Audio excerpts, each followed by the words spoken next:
Chai Center, and welcome to the Chai Academy, a daily dosage of study from various sources. Um, Currently, we're studying Maimonides on repentance. Now, um, Maimonides on Teshuva, Maimonides shifted a little bit into free will, which we discussed yesterday and the time before, that free will is alive and well, and we are the only creation, as human beings are the only creation that in fact does have free will. Yesterday's discussion was that that because we have free will, so then we are punished accordingly, we are rewarded accordingly, and therefore, if we have done something negative, we can't blame it on anybody else. We cannot. We have to take, hey, Eileen, we have to take responsibility for our own actions, and therefore, we can't say it's because I was brought up this way, or we have to take responsibility for our actions. We discussed yesterday about addicts, that even an addict can change their ways. Except the last thing we discussed yesterday was that a person should do teshuva really over everything, right? A person should do teshuva not only on actions, but also should do teshuva, repentance. Think about, meditate, self-introspect on thoughts, and if they were jealous, which is jealousy is while it's moral rot, it doesn't really affect the next person unless you do something about it. Still, one should do teshuva. And likewise, if a person has anger or hatred, these are things that you need to correct. And teshuva is all about correction, improving oneself, etc. The today's lesson, and there's a couple of parts to today's lesson. The first part was just kind of finishes teshuva thought, and then we're going to go into something which is very rare for Maimonides to do, is to be so esoteric, but he's going to go there. So today begins with that a person who was a sinner and now they've changed their ways should never feel inferior,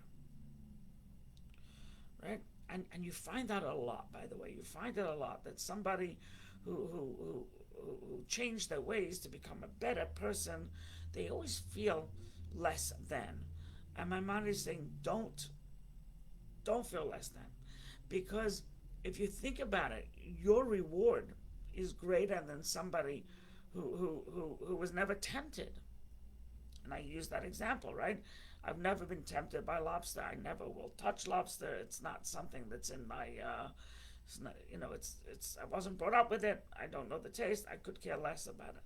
But somebody who's had lobster, which is, as you know, Jewish law, it's not kosher, and then they give it up because now they've decided to become kosher, their sacrifice is not considered a small sacrifice, because they gave something up, and therefore the reward is great.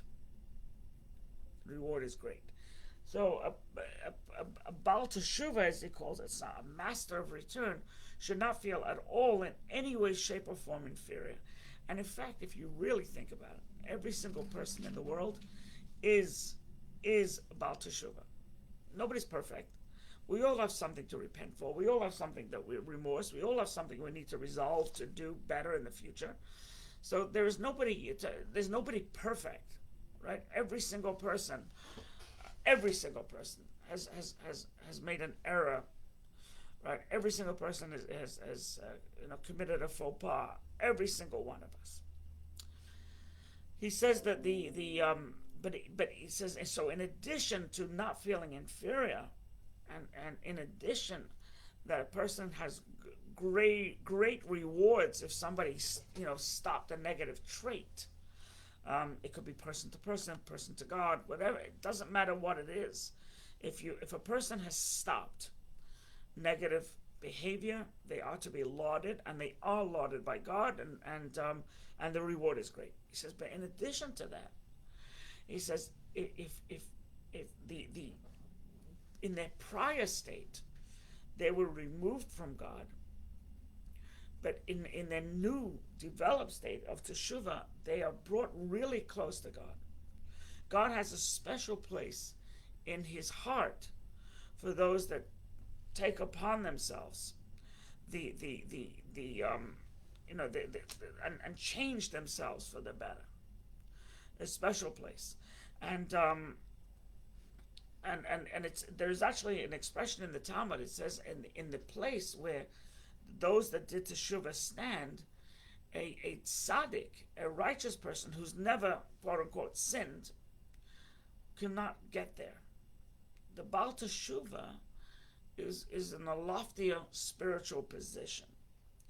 And the way it explains in Tanya and other books is that imagine that there's a rope that's connecting you and God. And every time a person commits an infraction, you cut that rope. And eventually that rope is severed. And you really have lost all connection with anything spiritual, etc. But then, for whatever reason, there was this epiphany, and the person started to connect back to God. So the way it's explained in Tanya is that rope is not glued back, but rather you knot it. You knot where it was severed, like taking two pieces of string and knotting them together. The place of the knot is extremely strong. If you think about two pieces of thread, right, and you knot it, it's a little bump, right? You feel the knot, and that knot is tight, and that knot is thicker than the rest of the thread. So when a person does teshuvah, it really creates an incredible bond. Because why are you doing teshuvah? Why? Because you recognize that you needed to change.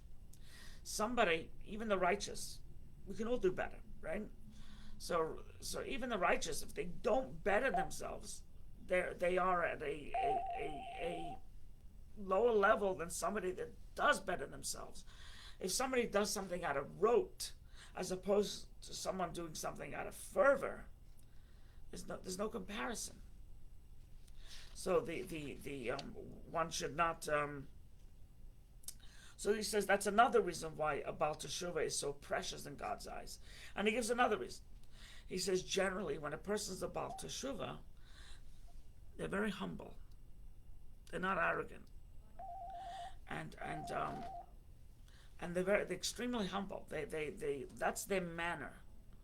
That they just want to connect with God. They're very sincere, and with sincerity comes humility. And he says, and Maimonides warns that anybody who says yesterday you did such and such negative thing, right? And so Maimonides tells the Baal Teshuvah, don't listen to them. Don't listen to them. Don't let them get you Don't let them get you down. But on the flip side, if someone does tell that to a Baal Teshuvah, right, it's a complete sin. It's a terrible thing. So if somebody maligns, what do you know? Yesterday you were eating pork, right? It's a terrible thing to say. For the Baal Teshuvah, look away. But for the person to have said it is a terrible. It's such a miscarriage of justice. This person is trying so hard, and instead of congratulating, instead of helping, assisting, you put them down, right? And you create this caste system amongst the same people. It's rude, and more than rude, it's actually an infraction.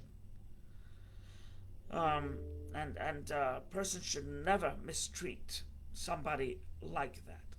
So yeah, Susan writes rote versus choice. Rote is just that, rote. You're an autopilot. Choice, on the other hand, There's no autopilot with choice. Choice is you choose to do it. And you'll find, and I see this, that somebody who's a Baal Teshuva, they want to study more, they want to pray more, they want to pray slower, as opposed to somebody, for example, who's navigated this siddur, this prayer book every day of their life. It's just rote, and it's refreshing to see. I'm talking about me. It's refreshing for me to see somebody not pray rote, but rather pray with a fervor and a choice.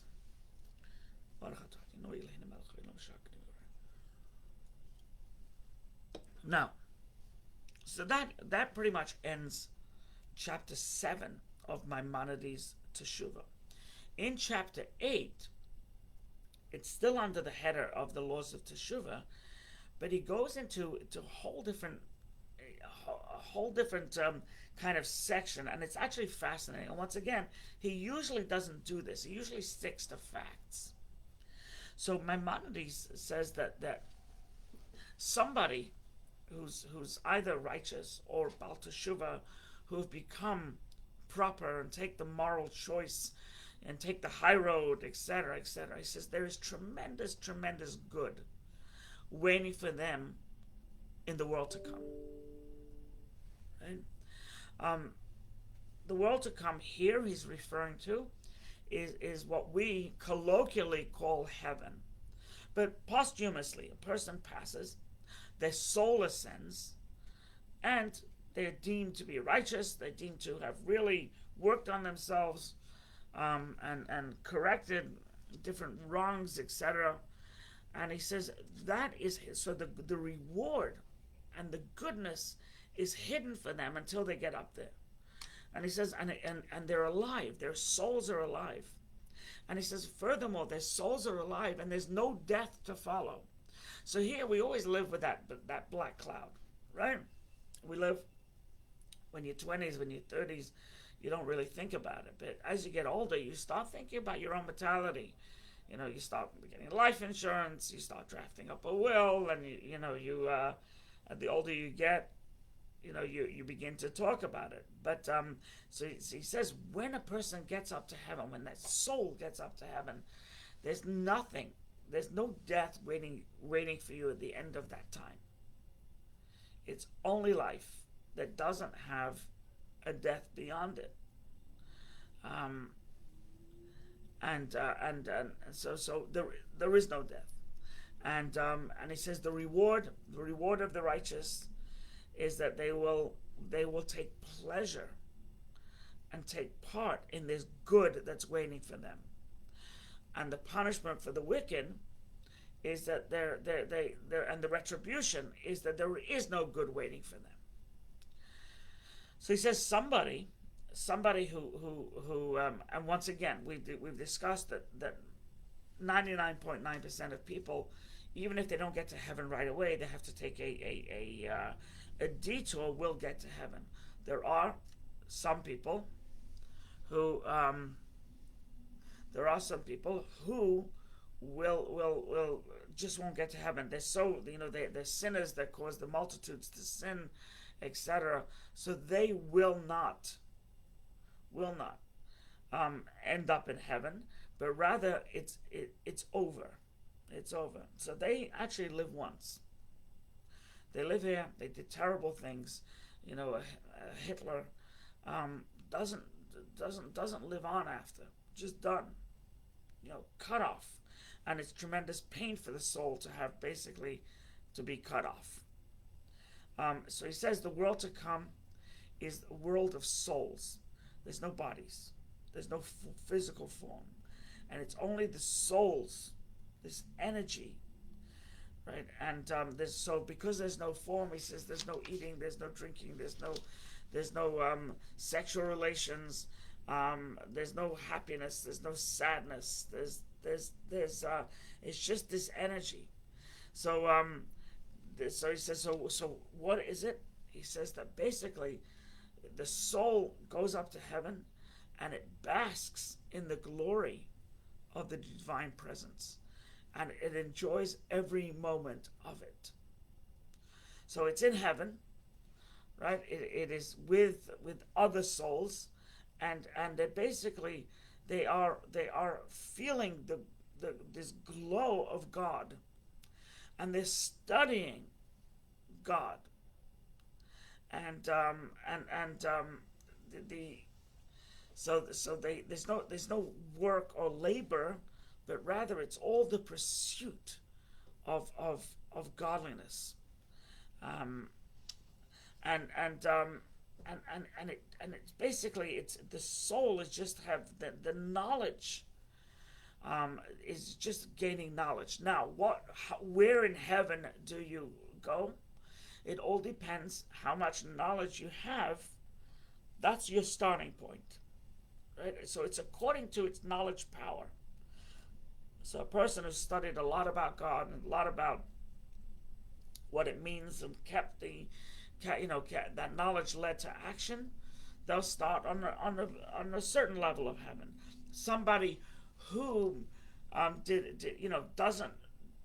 didn't accumulate a lot of knowledge will start at another level, but it is a constant evolvement process. Um, and he says, and the greatest revenge God has is that he doesn't allow the soul into heaven. Period. Right.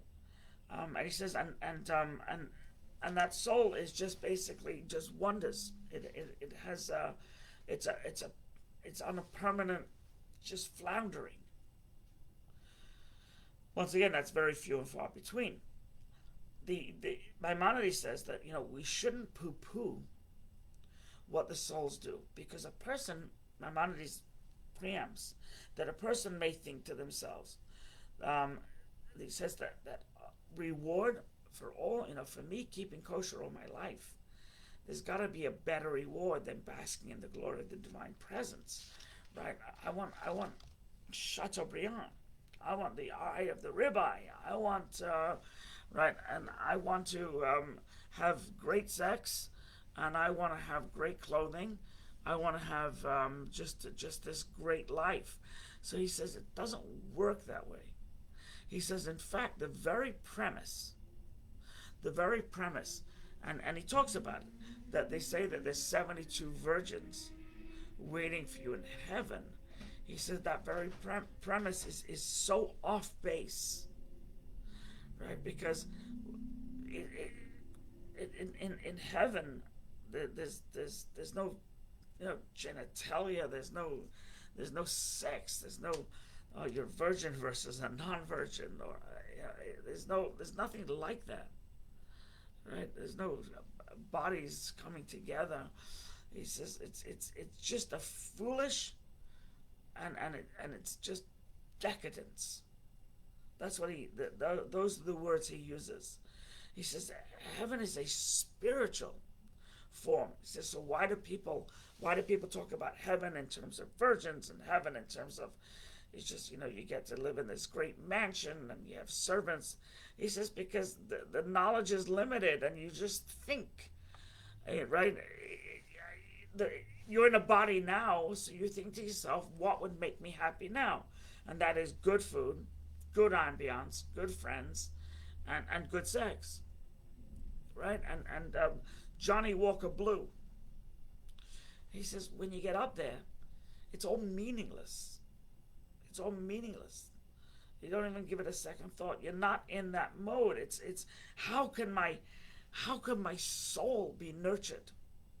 That's where you're at. That's where your mindset is at. Is how can I nurture my soul?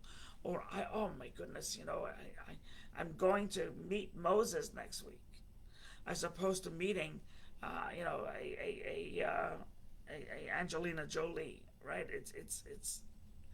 It's just like your person has a lust up in heaven. It's a spiritual lust, but it has nothing to do with physicality. Nothing at all to do with physicality.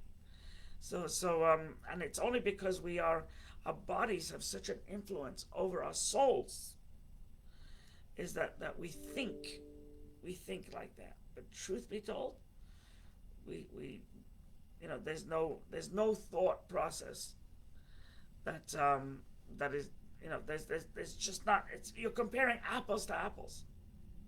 You're comparing you're not comparing apples to apples. You're comparing apples to oranges. It's completely different. So it says that and he says there's really, in this world, there's no real way to grasp and comprehend the ultimate good that the soul will receive in the world to come. Right? As he says, we only know bodily stuff. He says, but truth be told, the ultimate good is going to be overwhelming, right? And it by far surpasses the good that we feel that we have in this world. But he says, but it's so difficult to talk about because it's a little ethereal. But he says it cannot be compared, right? It cannot be. And he said, King David, right in Psalms, says, "How great is the good that you have hidden for those who fear you." Right? It's hidden from us.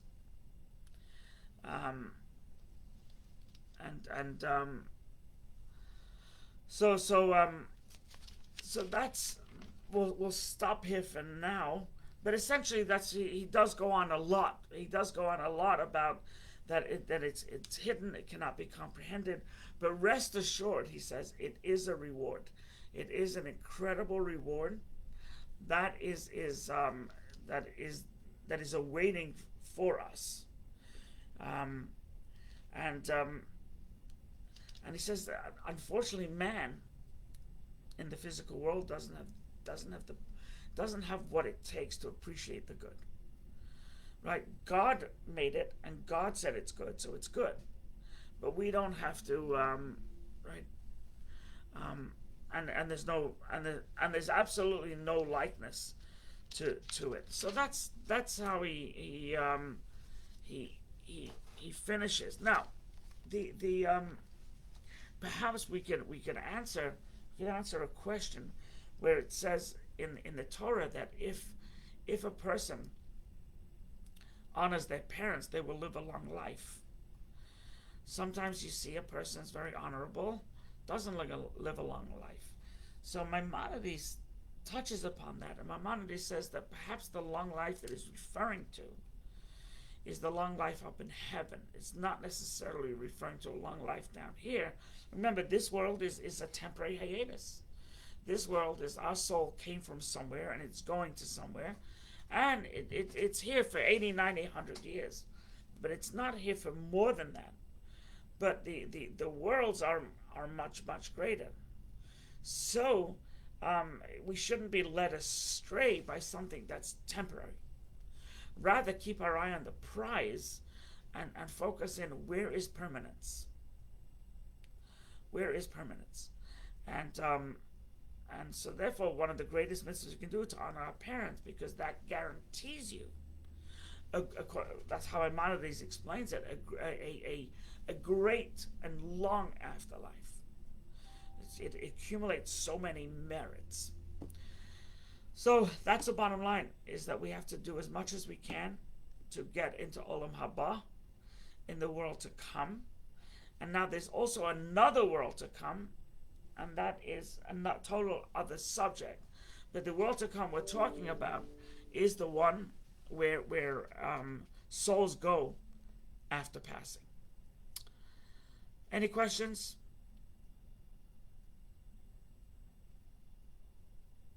Okay, so we'll reconvene, please God, tomorrow. God bless.